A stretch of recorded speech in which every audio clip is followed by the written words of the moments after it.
Respected fellow practitioners and guests,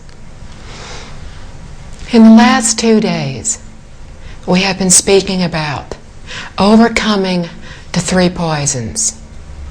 The 3 poisons are the major emotions that we have problems with. They are greed, anger, and ignorance. When we do not attain what we want, when our greed is not fulfilled, when we do not receive more of what we want, we give rise to the heart of anger. We do this in the mistaken belief that we ourselves are individuals, that this body is me, that I have my own ideas. The concept of I. Because I have a body, because I have ideas of thoughts, I wish to protect what I consider as mine. I wish to have more for myself. This is greed. Greed can be as small as momentarily thinking of something. Thinking that the weather is very hot. It would be very nice to have something cool to drink. That is greed. Greed can be as large, as overwhelming, as wanting to be a business person and create a large fortune, a large empire. All different degrees of greed, but all greed. When we do not get what we want, when that greed is unsatisfied, we often give way to anger. Anger arises also because we are attached to ourself, to our ideas. I know I'm right. I know if I'm right, logically, you have to be wrong. If you're wrong, I'm right. Then you need to believe, to think as I do. And when you do not, I become angry. We all do this. When people do not give in to us, we become angry. When things do not go our way, when we are criticized, when we feel others are taking advantage of us, we become angry. When others take advantage of us, what is really happening? We spoke yesterday of cause and effect. That everything that happens to us is the result of what we have thought, said, or done in a previous lifetime. If something happens to me, it is not because I am a helpless victim in all this. If somebody is giving me a difficult time, I can safely assume that I have done so in the past. And that is why I am going through this difficulty now. There's no point in becoming angry with the person who is giving me a difficult time. They may be doing so because I have done something wrong, in which case I need to be corrected so I can find my faults and fix them. But maybe I really haven't done anything wrong at this particular moment. If they are unjustly accusing me of having done something that I have not done, then they have reduced my negative karma. They have helped me. How can I become angry? How can I want to become even when somebody has just done me a kindness?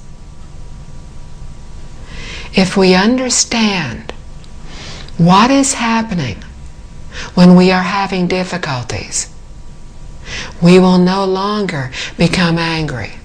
Or at least, since most of us are still unable to completely stop being angry, at the very least, once we realize we are angry, we will calm down more quickly. Often, anger arises so easily, seeming so natural to us. We do not even realize we have become angry. We just think we're having thoughts, and we're so wrapped up in the thoughts that they may go on for a while before we even realize, once again, we have given in to our anger when we promised ourselves we would not do so. As soon as we realize what has happened, we need to try very hard to diffuse the situation. Either we go off by ourselves, or we try to find another way to handle it. But what is important is that we do not give in to the anger. That we only think of how to reduce it, of how to correct this fault in the future. We can do so by trying to think of how to help the other person.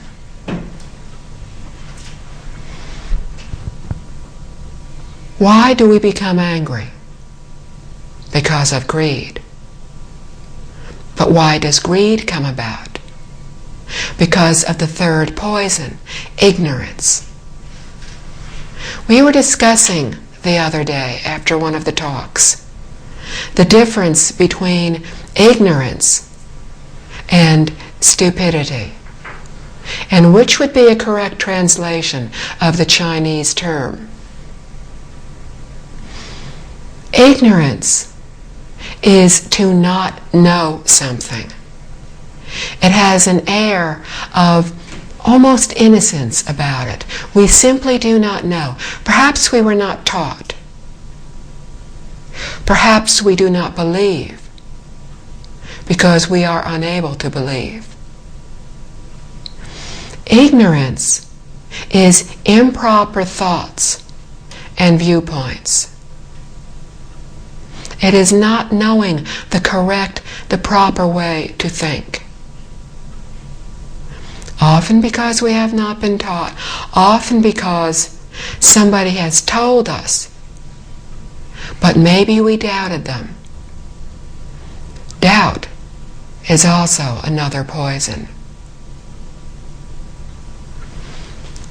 Let me tell you a story about ignorance. A long time ago, a priest in a well-respected religion decided that since it was a very special day in his religion, he would celebrate this by sacrificing the life of a goat.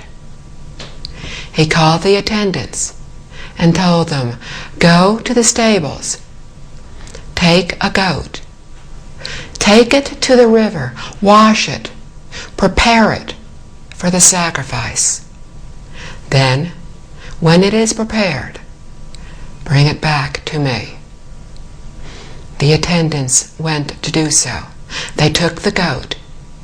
They went to the river, and they started to wash it. Suddenly, the goat started to laugh. The attendants looked at each other and asked why the goat was laughing. The goat did not answer. And then just as suddenly, the goat started to cry. They again looked at the goat and said, "Wait a minute, first you were laughing, now you're crying. Why? The goat said, "Take me to your priest. I will explain to him why."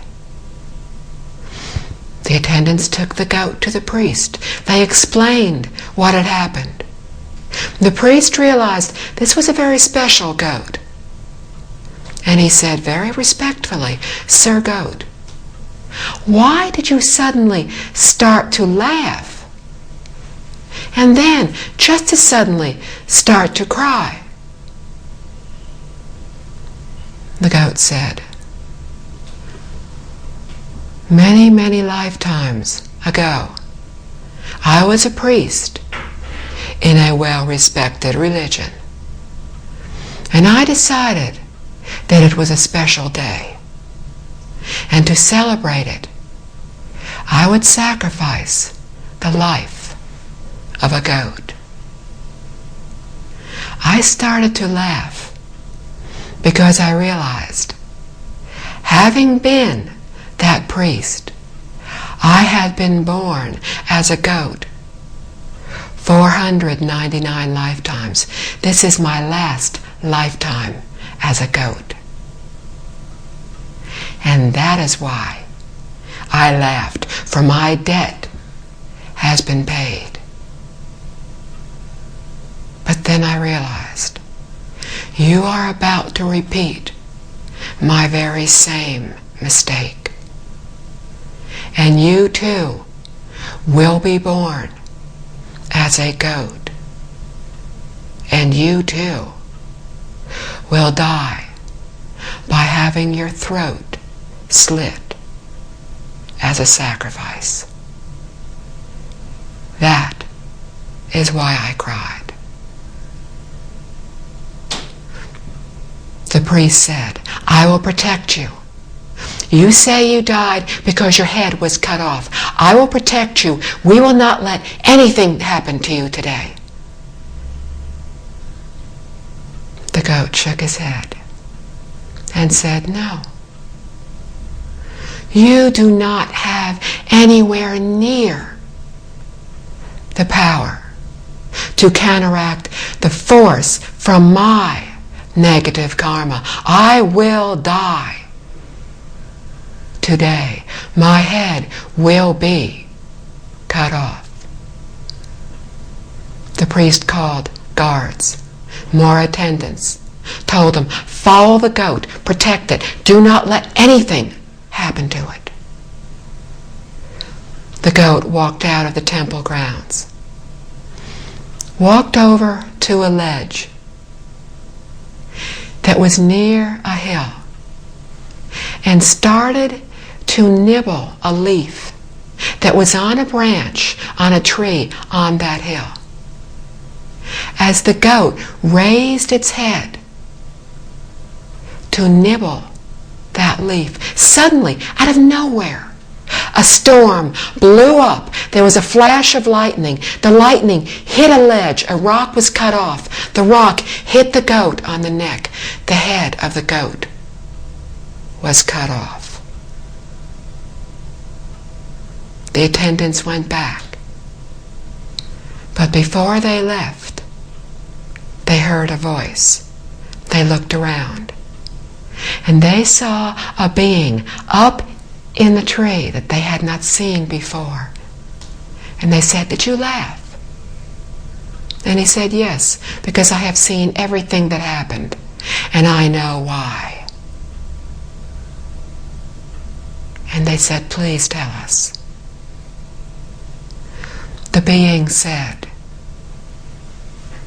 "This is the result of ignorance, of not understanding the reality of what is happening all around us.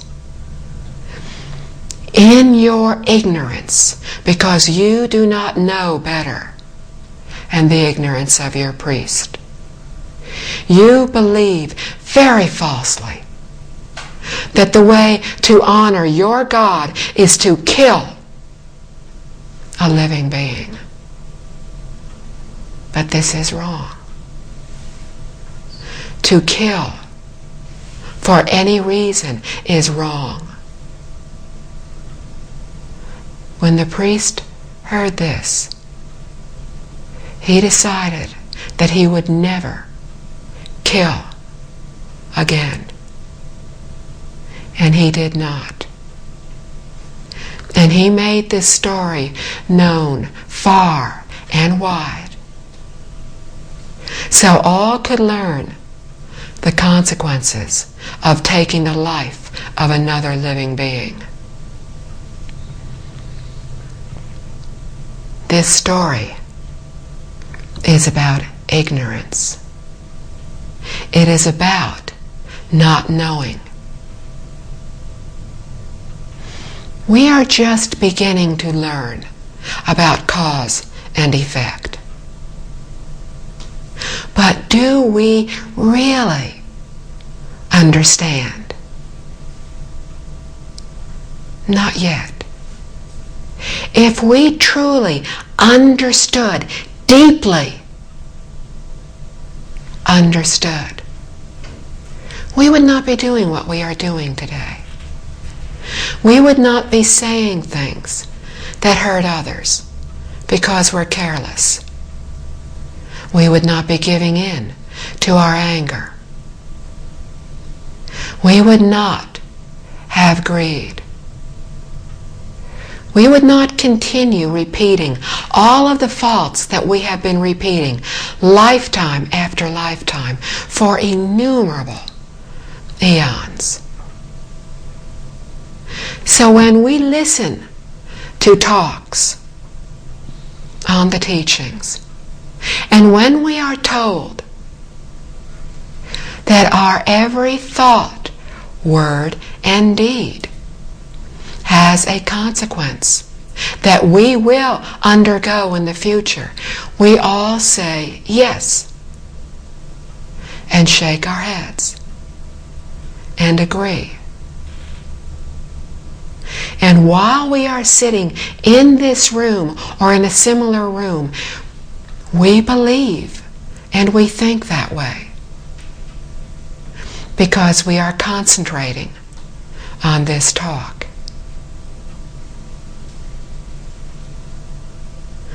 But since I told you this story, and since I mentioned cause and effect, how many of us have had at least one wandering thought? Probably everybody in this room.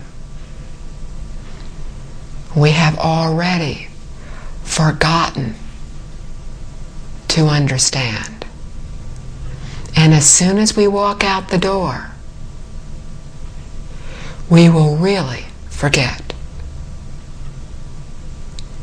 Master Jing Kong, our teacher, has said, if people listen to a 2-hour talk, it will be very good if they remember just 1 or 2 things. We are ignorant. We have been told. We cannot remember. We have bad habits. It is so easy to fall back into those bad habits. We try, we want to do what is good. As we are sitting here, we do not want to hurt any other person. We do not want to be angry. Any reasonable person knows they feel much better when they're happy than when they're angry. But how much of the day is spent being happy?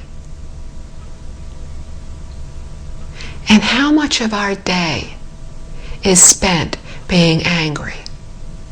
And by angry, I don't mean that we're standing shouting at somebody. I mean that we may be just feeling resentment, irritation. These are all degrees of anger. Hatred is a very strong degree of anger, but it is only one of the most extreme degrees. Most of us don't feel hatred. But if we are still here, if we keep being born lifetime after lifetime, then all of us do feel anger. And that can be as small as resentment, minor irritations. Why are they having a good time? Why am I working so hard? Why aren't they helping me at work? If they have free time, they could come over and volunteer to help me. Why am I the one who always has to work so hard? This is anger. When we are driving to work and somebody pulls in front of us and we become irritated, that is anger. Why do they cut in front of me? I can't win when I'm driving. If I stay too close to the person in front of me, I'm told that's dangerous. If I pull farther behind, people always cut in front of me. I'll never get to work at this rate. People always take advantage of me. This is anger.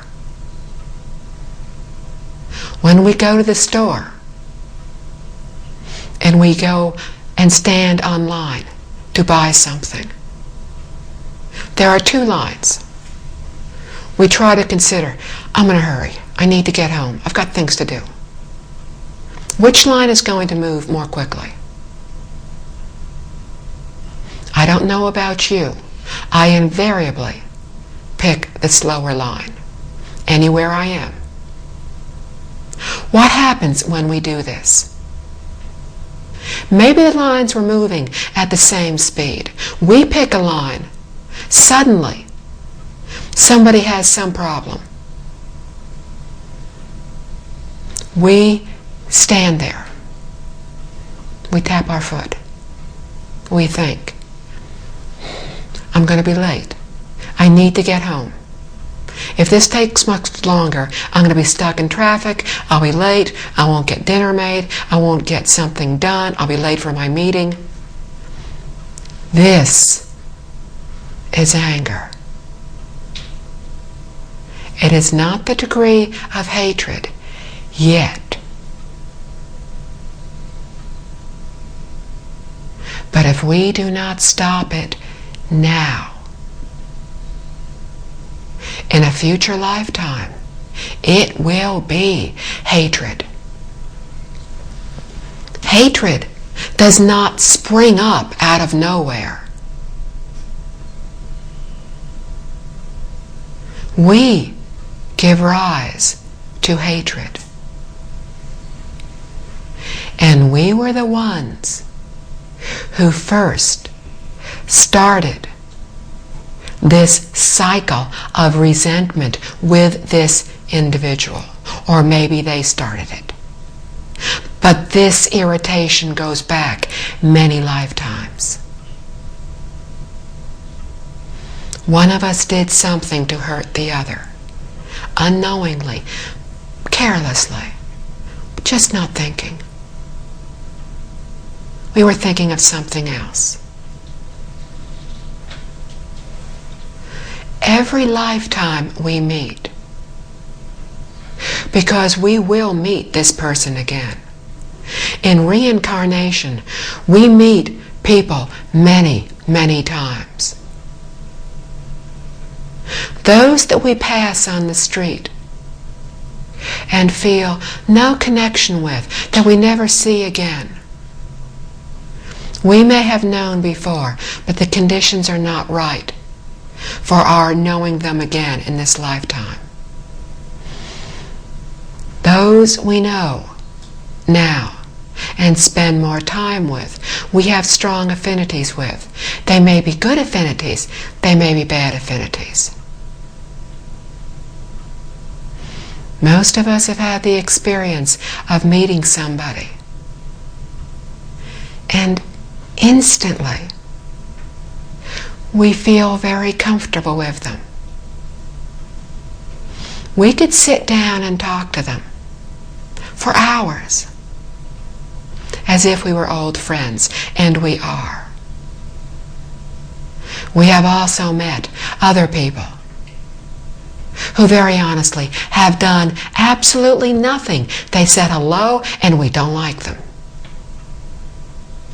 They didn't do anything in this lifetime. But when we have a strong feeling like this, good or bad, it is because deep within us we do remember them. They may be pleasant remembrances. They may be unpleasant. But conditions are right for that affinity to grow stronger in this lifetime. Understanding why we feel the anger. Understanding that it will grow stronger. We know we need to stop it now, but we've all heard this before. But we still become angry. We still don't even realize we're becoming irritated until we have become irritated. Changing bad habits is unbelievably difficult, but to do so is to truly cultivate. When many people begin to learn of Buddhism, they think of cultivation as sitting in a lotus position, chanting a Buddha's name, a sutra, reciting a mantra, doing breathing meditation, sitting quietly, not letting any thoughts intrude. And this is what most people initially think of as concentration, but this is only the initial stage. Concentration and true cultivation are to take what we have learned, that sense of serenity, from our cultivation of reciting, of chanting, and to go back out into the world. That's where we truly cultivate. That is where it is so difficult to cultivate.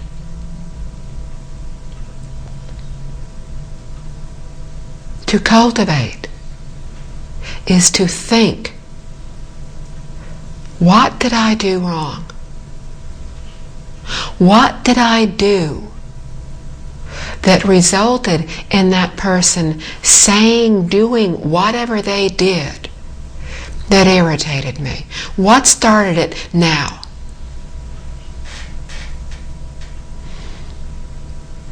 When we are trying to understand cause and effect, we will initially try to figure out, okay, what started this? If I am having something happen to me, what might I have done in an earlier lifetime that resulted in this?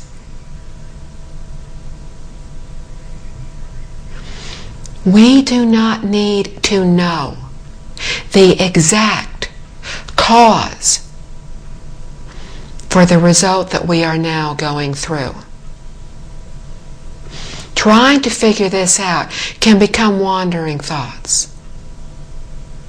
And we can become so wrapped up in trying to figure out what was the cause of this that we forget what we are supposed to be doing. We forget that what we are supposed to be doing is to correct the fault. We do not know or need to know the exact cause for the results that we are undergoing. We only need to understand that when we do what is good, we reap what is good. When we do something bad, something evil, we reap what is bad, what is evil. That is all we need to understand. We have said doubt is one of the poisons. We need to believe, as Buddhists, that the Buddhas, Bodhisattvas, do not lie to us, do not deceive us. They only want us to awaken. But they cannot do this for us. If they could, they would have done this long, long ago. All awakened, enlightened beings, higher beings can do is teach us. They cannot change our cause and effect. They can teach us about cause and effect so that we, at some point, will really believe completely that one day we will not have any doubt in what they have said. And they have said, in essence, we are all the same. We all have the same true nature. Buddhas were ordinary beings like us. But they overcame their doubt. They believed.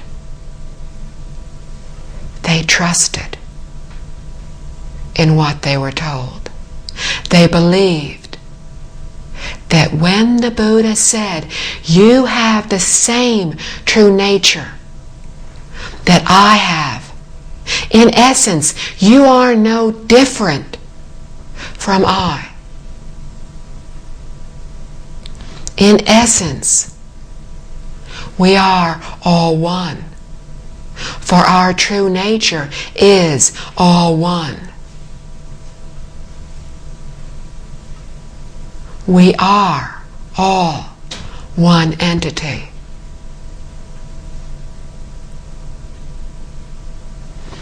At some point,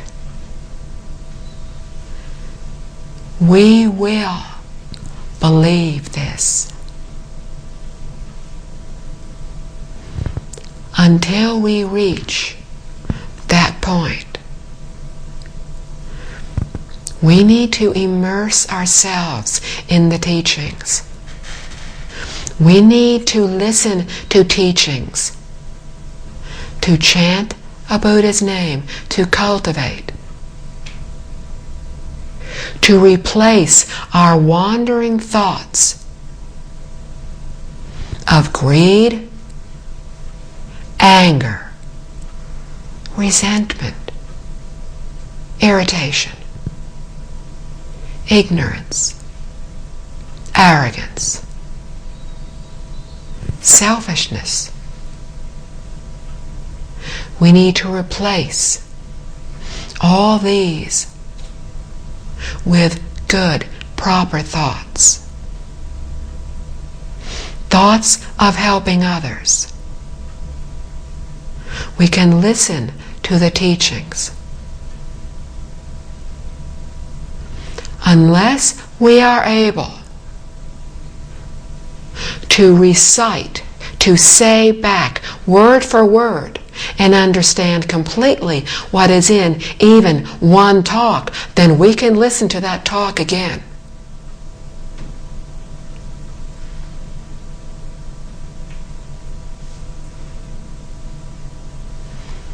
Each time we listen, we will hear something a little differently. Maybe just before we listened to that talk, we turned on the tape recorder, the VCD. Maybe something had irritated us, and we thought, I need to replace this irritation with something better. I'll listen to a talk. I haven't listened to one for a few days. I know I need to listen every day. I'll listen now.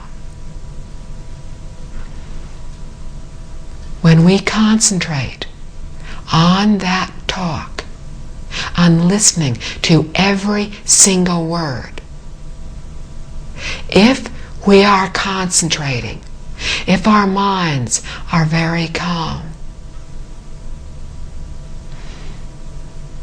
we will hear something that we have not heard before, because we will understand at a more profound level.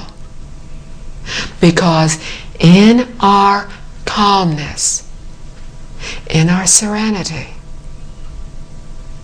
we have reduced our wandering thoughts just enough to allow the perfect wisdom that we already have within us to surface for just one tiny second. But in that second, we understood more clearly something that we hear on that tape. This is why we listen to teachings over and over. For those who speak English, who do not speak Chinese, cannot listen to all the hours, the thousands of hours of teachings in Chinese, cannot read the books in Chinese. We have probably all at some point given rise to irritation, to unhappiness, that we have so little to learn.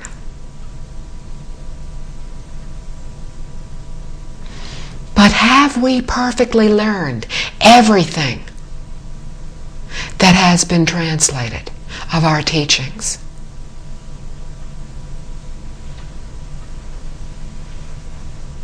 Those of us who work on the translations have worked on them for some time.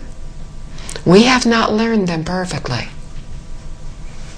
So I will hazard a guess that those who listen, who read, have also not learned those teachings perfectly. We have enough to listen to read, because we have not yet perfected those teachings.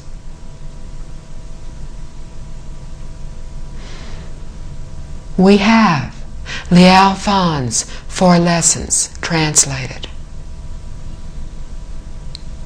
A second edition will be out shortly. Several people have been working very hard on this for the past year, trying to improve our understanding, trying to improve our ability to express that understanding. This will be finished, hopefully, soon. and then printed. Liao Fan's 4 Lessons has an unbelievable amount of good teachings in it. It has everything we need to know. Teacher has said,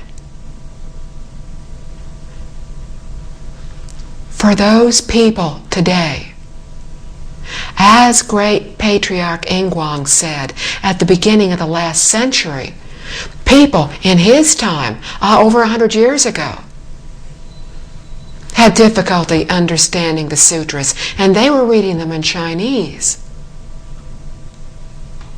They understood classical Chinese.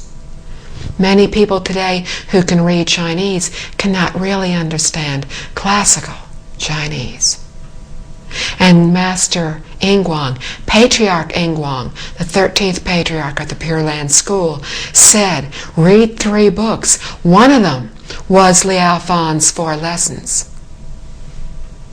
And at a time when printing was much more difficult, much more expensive than it is now, he printed over 1 million copies of the 3 books he recommended. It has been recommended that we read the book Liao Fan's 4 Lessons 300 times. We also have the commentary on it, Changing Destiny. That is what we are working on the 2nd edition of. Read Liao Fan's book to his son 300 times. As we read this seemingly very small book,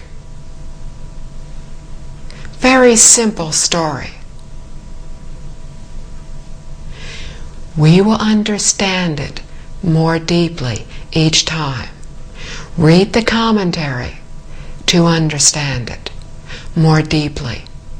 Listen to the talks.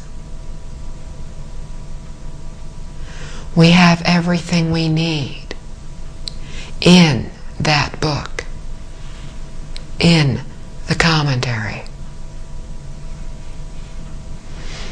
Liao Fan's 4 Lessons is all about greed, anger, and ignorance.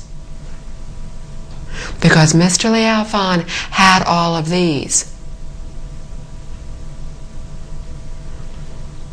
But Mr. Liao Fan had the unbelievable good conditions to meet a good teacher. A good teacher is not necessarily the most famous, the most brilliant, the most articulate teacher. A good teacher is one who knows proper teachings and whom we have a good affinity with and can learn from. Mr. Liao Fan met his good teacher. He listened to his teacher. He very honestly answered his teacher's questions. And he paid very close attention to his teacher's answers. And he remembered everything he was taught. And he practiced those teachings from that moment on. When he left his teacher, he went to the statues of the Buddhas and Bodhisattvas, and he prostrated to them out of respect for the teachings. Then he thought long and hard about what his faults were. He was greedy. He very often lost his temper. He was very unkind to others. He didn't think about the feelings of others. He was very arrogant. He thought of each of his faults, and as he realized each fault, he corrected it. Those of us who have tried to do this realize how exceptional this man was. He wrote his book 500 years ago. He is well known throughout China. In other countries, his books have been translated. 500 years later, he is remembered. His book is widely printed. How many people can we say this of? He was very special. What he wrote was very simple, but very true. We can learn from what he has written. How do we change? We need to practice patience and tolerance. We are patient with others. We are patient with ourselves to the degree that we understand why we are doing something wrong. But while we forgive the mistakes of others, we do not simply forgive our own mistakes. We cannot afford to say, I'm human. I've lived many lifetimes. I've made these mistakes for many lifetimes. I will try to do better. But if I cannot, I'm only human. Forgiveness is for others.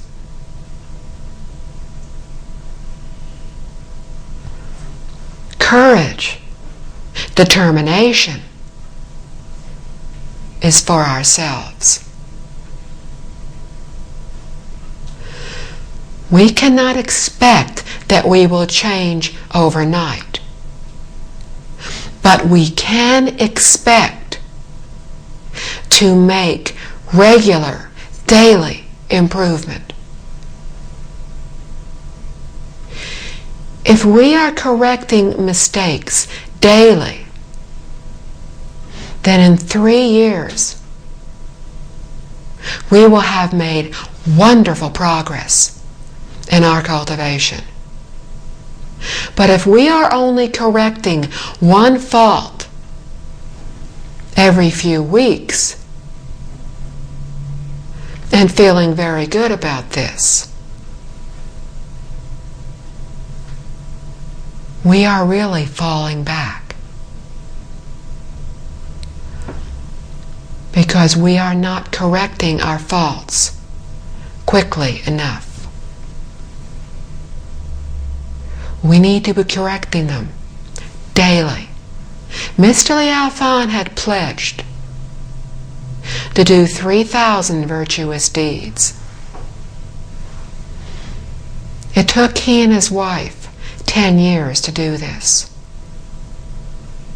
The second 3,000 deeds they accomplished in 4 years. So he too had difficulty correcting his faults. What happens to us today has been destined by what we have done in our past lives.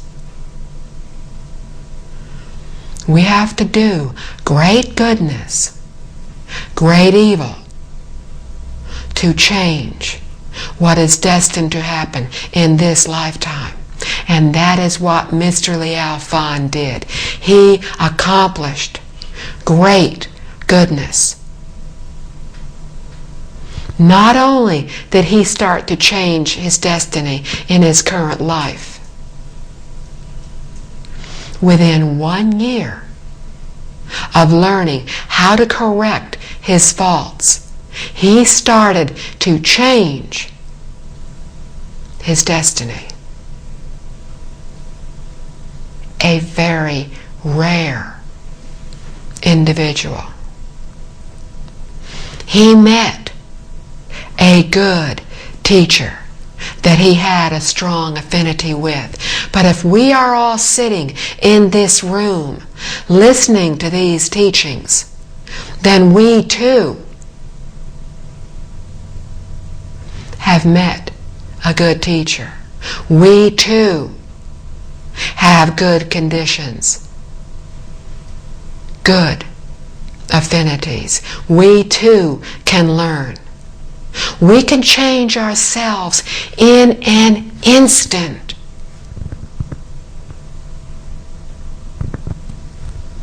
It all comes from within. Everything we need is already within us.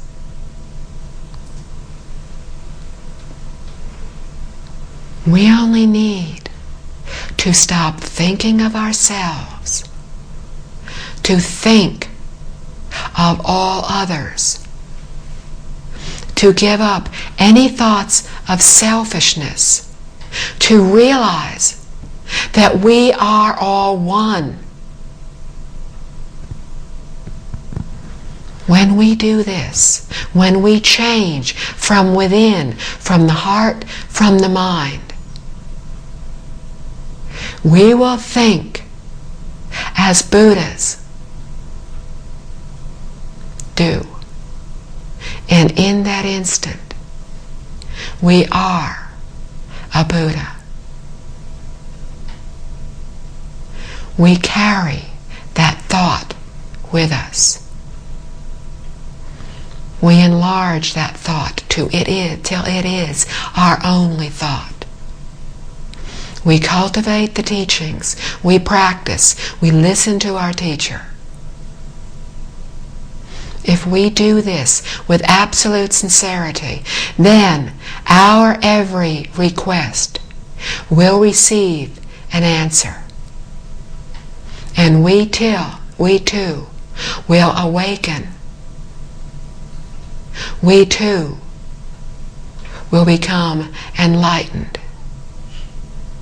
We too will uncover our perfect compassion and wisdom. Thank you. Let us read the dedication of merit together. May the merits and virtues accrued from this work adorn the Buddha's Pure Land, repaying the 4 kinds of kindness above, and relieving the suffering of those in the 3 paths below. May those who see and hear of this all bring forth the heart of understanding and live the teachings for the rest of this life. Then be born together in the land of ultimate bliss. Homage to Buddha Amitabha.